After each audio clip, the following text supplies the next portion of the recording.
Ago, I was in Kirstenbosch. A week ago, I was in a small town which I've never been to before called Arniston. If any of you have been over there. Arniston is right near Cape Agulhas. It's nearly at the most southernmost point of the African continent. And we are in there, which it's most famous for is a cave, which is half underwater at certain times of the day, and the rest, you've got to time it just right. And lo and behold, there I was in this cave, and I meet a woman who tells me that she was in the first delegation to establish the South African embassy, the first South African embassy in Israel in 1973. Her name was Lee Randall. She was Lee Mayering. And she said how things have changed since then, because she says, quite amusingly, one of the things she said that she had to arrange for the ambassador, I don't remember what the ambassador's name was, the first South African ambassador to Israel, who wanted to do a visit to Jordan, to go to Amman while he was in Tel Aviv, and she had to do the arrangements. And she phones up Jordan, and she says, you know, we want accommodation, and the woman on the other side said, do you want a single cave or a double? And I said to you, you must be joking. She says, not at all. That was the reality. She was here apparently about 4 months ago. She went to Aqaba, she went back to Jordan and said how this country has really changed. And now with us tonight we have the current ambassador, Ambassador Sisa Ngombane, who met many times, familiar with the community. How long are you still here for? Another 12 months. 12 months, okay. So you know this community, you know it well, you've met the people, you've met all the organizations, and we hope you'll be going back with good, enriching messages of how this community has really contributed to the state of Israel. And as a prime shining example is this home, Beth Protea. Ladies and gentlemen, the ambassador, His Excellency.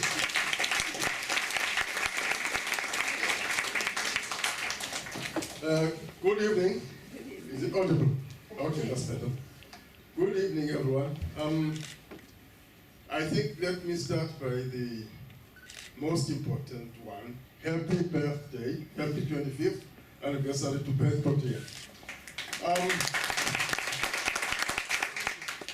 Thanks, Dave, for that introduction to both Lynn's and, of course, Dr. Gail and their husbands, of course, and Perry, and a few people I've gotten to know since my time, Bless, of course. I had a glass of water outside before coming in, and it was just a reminder that I could be speaking to a group of people who together in this room we make 1,000 years. Is that also? Could be. I was told there were 2 centenary, 200. 207. 102, 103. 104. 104.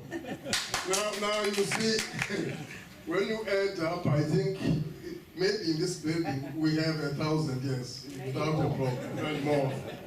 So what do you say with that to people of that experience? Not much, not many words they have not heard before. So I thought, what should I say to this gathering? And really, nothing much to pass my greetings, happy 25th anniversary. But also to say, I'm happy. The Protea is a very important flower, national flower in South Africa. We try to excel and show the difference that a Protea represents in the world. The beauty, the tenacity, and all those things. So this is what you represent, the Protea. But in South Africa, a lot of people depend on radio. Radio is one of the most popular media in South Africa. Everywhere you open the radio stations, there's also the Jewish one, of course. I've listened to it in the car. But when I was in South Africa not long ago, I listened to a Xhosa speaking radio station. Actually, Once I was outside, I met someone who said, Sawubona Ninja, there she is. She used to work for South African Airways, and she speaks perfect Zulu. So I listened to this radio station because I sometimes want to get a little bit of Xhosa, a little bit of Zulu or Tswana when I'm in South Africa. So these people were talking about the wisdom that each community has. So this guy phones in, this gentleman calls in, he says, you know, in our area, people say, when they refer to people who have had a certain tradition, and they are not shifting from that tradition, he says, they keep the law of the baboons. And I said, okay. It's the first time I hear this one. Law of the baboons. Was it because it's, I couldn't really make it up. But he made it very simple. He said, look, a troop of baboons, family of baboons, they live by laws that they respect. And of course, baboons are not very far from humans. They're very close genetically to us. He says baboons bury each other. They live with that. Baboons will, if one baboon is killed, they will go and try and retrieve the corpse, and they want to bury the baboon. He said, secondly, baboons, if they feel threatened, the strongest in the troop form the defensive line. Children and women up front, they must go. The strongest, followed of course by the younger ones who think that they can try. Even if it's a lion, those strongest will form that defensive line. And that defensive line is maintained until the whole troop is safe. Thirdly, it says baboons have laws that they observe. The youngest or the young ones, there are things that they are not allowed to partake in or eat. If the mother finds a baboon having eaten, he says it's